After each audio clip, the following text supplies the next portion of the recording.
வணக்கம், welcome to Chitra Murali's kitchen. இன்னைக்கு என்ன ரெசிபி பார்க்க போறோம்னா, ஒரு அரைச்சி விட்டு ஒரு வெத்த குழம்பு பண்ண போறோம். அதுக்கப்புறம் பீட்ரூட் சாப்ஸ் இதுதான் நம்ம பண்ண போறோம். ஃபர்ஸ்ட் வந்து அரைச்சி விட்ட வெத்த குழம்புக்கு இந்த பக்கம் கரிச்சட்டி வச்சு நல்லெண்ணெய் விட்டுருக்கேன், அது காஞ்சிருக்கு. இந்த பக்கம் கரிச்சட்டி வச்சு அதுலயும் நல்லெண்ணெய் விட்டுருக்கேன். இதுல வதக்கி அரைக்க போறோம். அதுல வந்து தாளிக்கிறது தாளிச்சு அதை முதல்ல ரெடி பண்ணிக்கலாம். நாம இந்த பக்கம் வந்து எண்ணெய் காஞ்சிடுத்து. கடுகு, வெந்தயம்,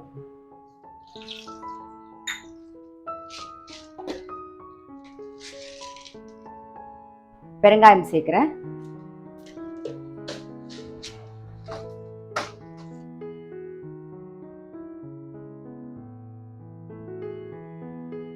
கருவேப்பிலை,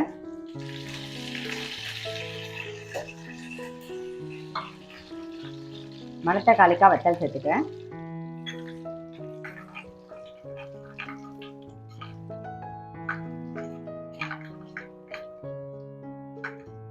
வந்து மணத்தக்காளிக்காய் வத்தல் சேர்த்துருக்கேன்.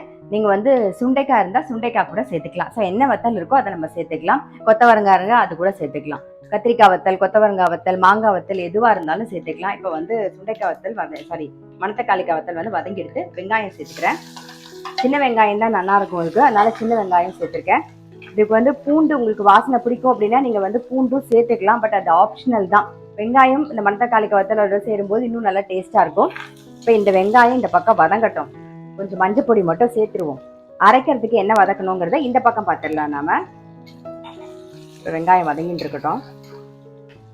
இந்த பக்கமும் நல்லெண்ணெய் தான் விட்டுருக்கேன், அது நல்லா காஞ்சிடுத்து. அதில் சின்ன வெங்காயம் ஒரு 10 சின்ன வெங்காயம் சேர்த்துக்கிறேன்.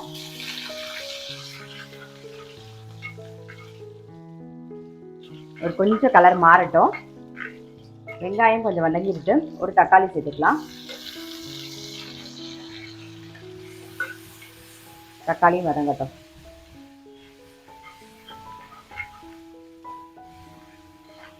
தக்காளி வெங்காயம் வதங்கிடுது. ஸோ அடுப்பை ஆஃப் பண்ணிடலாம்.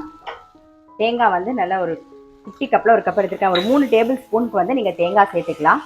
இப்போ இதை சேர்த்து அரைச்சி எடுத்துகிட்டு வந்துடலாம்.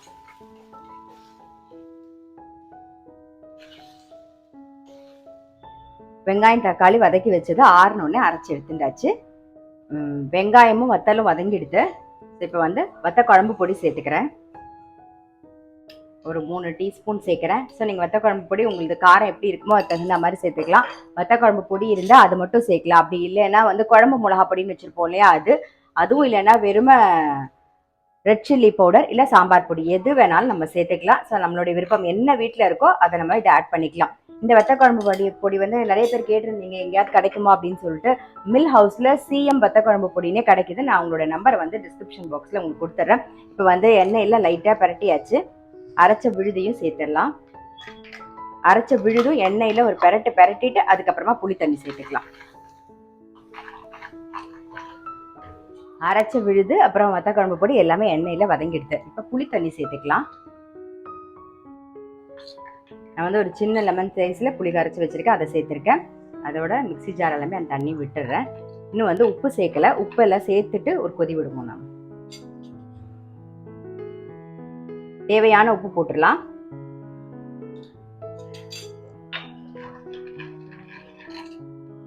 எப்பயும் போல் கொஞ்சமாக வெல்லம் சேர்த்துக்கலாம். வெல்லமும் சேர்ந்து நல்லா கொதிச்சு எண்ணெய் பிரிஞ்சு வரணும்.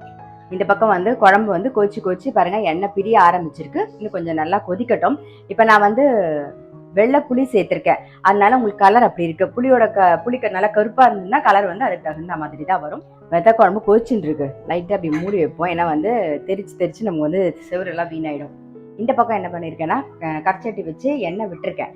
இதில் என்ன பண்ண போறோம்னா பீட்ரூட்டு கறி சாப்ஸ் மாதிரி. சாப்ஸுங்கும் போது அதில் கொஞ்சம் வெங்காயம் பூண்டு அதெல்லாம் சேர்க்கணும். பட் நான் இன்னைக்கு அப்படிலாம் சேர்க்காம பருப்பூசிலி ஸ்டைலில் சோம்பெல்லாம் சேர்த்து பண்ண போகிறோம், அவ்வளோதான். இங்கே பாருங்க, காரத்துக்கு வர மிளகா, பொட்டுக்கடலை ஒரு டேபிள் ஸ்பூன் பொட்டுக்கடலை, கொஞ்சம் சோம்பு, அப்புறம் தேங்காய். ஸோ இதை வந்து அரைச்சி எடுத்துகிட்டு வரலாம்.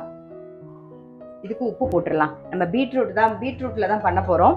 ஆல்ரெடி பீட்ரூட் வந்து வேக வச்சு உப்பு போட்டு வேக வச்சு ரெடியாக இருக்குது. ஸோ இப்போ இதுக்கு தகுந்த உப்பை சேர்த்துடலாம். கொஞ்சம் கோர்ஸாக அரைச்சிக்கணும். இந்த மாதிரி அரைச்சாச்சு. நம்ம இந்த பக்கம் எண்ணெய் காஞ்சிருது. கடுகு, உளுத்தம்பருப்பு, கொஞ்சம் சோம்பு தாளிச்சிக்கலாம். வெங்காயம் வேணும் அப்படின்னா நீங்கள் கடுகு, உளுத்தம்பருப்பு, சோம்பு தாளிச்சதுக்கப்புறம் வெங்காயம் வதக்கிக்கணும். நான் இன்னைக்கு வெங்காயம் சேர்க்க போகிறது இல்லை. கடுகு, உளுத்தம்பருப்பு அரைக்கும் போதும் சோம்பு போட்டிருக்கோம், தாளிக்கும் போதும் சோம்பு சேர்க்கிறோம். அப்பதான் நல்லா இருக்கும் வாசனையா. மஞ்சள் பொடி,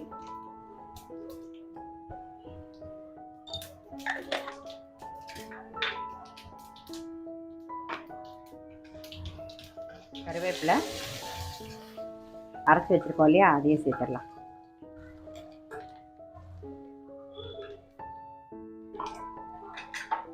எண்ணெயிலே கொஞ்சம் வதக்கிக்கலாம். நம்ம அரைச்சதை வந்து லேசாக எண்ணெயில் ஒரு பிரட்டியாச்சு பாருங்க, கொஞ்சம் உதிராக வந்திருக்கும். இப்போ வந்து வேக வச்ச பீட்ரூட்டை சேர்த்துடலாம். அப்படியே ஒரு மிக்ஸு. இந்த பக்கம் பீட்ரூட் சாப்ஸும் ரெடி ஆகிட்டு, ஸோ ஆஃப் பண்ணிடுறேன்.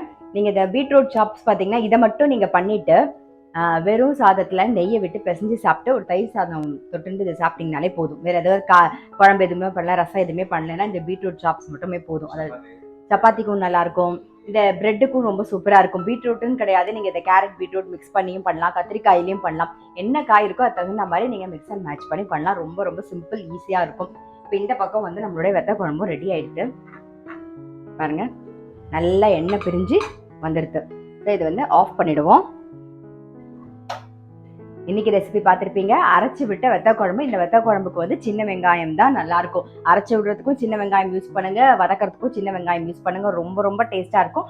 அதே மாதிரி பீட்ரூட் சாப்ஸும் ரொம்பவே நல்லா இருக்கும். பீட்ரூட் நான் சொன்ன மாதிரி காயே எது, அதாவது குழம்பு, ரசம், கூட்டுகள் எதுவுமே பண்ணலை அப்படின்னா இது ஒரே ஒரு டிஷ் மட்டும் பண்ணாலே போதும். நீங்கள் இப்போ வெயில் காலம் தானே, ஏதாவது ஒன்று பண்ணிட்டு அதை இது பண்ணி சாப்பிட்டுக்கிறதுக்கு நம்ம பார்க்கணும். ஏன்னா ரொம்ப நேரம் வந்து கிச்சனில் நிற்க முடியாது. இப்போ இந்த பீட்ரூட் சாப்ஸ் மட்டும் பண்ணிங்கன்னா ஒரு அப்பளாத்தை பொரிச்சிட்டிங்கன்னு வச்சுக்கோங்க, அவ்வளோதான். இதிலே பிசைஞ்சு சாப்பிட்டு தயிர் சாதத்துக்கும் தொட்டு சாப்பிட்டு போயிட்டே இருக்கலாம். ரொம்பவே நல்லாயிருக்கும். ஸோ கண்டிப்பாக வந்து ட்ரை பண்ணி பாருங்கள்.